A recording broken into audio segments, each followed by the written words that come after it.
جس عورت کا مسلسل خون جاری ہو وہ عورت عدت کیسے گزارے گی؟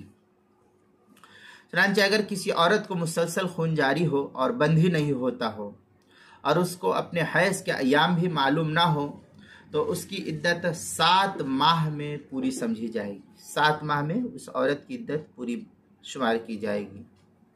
گویا کہ 3 مرتبہ حیض کی اکثر مدت 10 دن شمار کر کے کل 1 مہینہ زمانہ حیض کے لیے اور پھر فی طہر 2 مہینہ شمار کر کے کل 6 مہینہ طہر کے لیے متعین کیے جائیں گے، پاکی کے لیے متعین کیے جائیں گے۔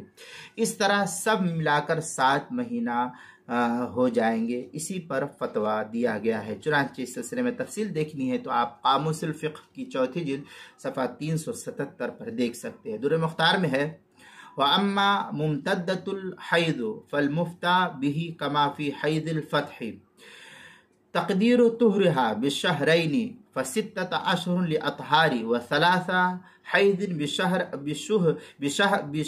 بشهر احتیاطا۔ در مختار کی عبارت ہے۔ پھر آگے شامیہ میں ہے وَأَمَّا مُمْتَدَّةُ الْحَيْضِ المراد بها المتحیر۔ اس طریقے کی عبارت فتاوی شامی کتاب الطلاق باب العدہ جز زکریہ بگڑی پودیبن کا ہندی نسخہ اس کے 5ویں جلد صفحہ 187، کتاب المسائل 5ویں جلد صفحہ 372 اور 373 پر اس کو نقل کیا گیا ہے۔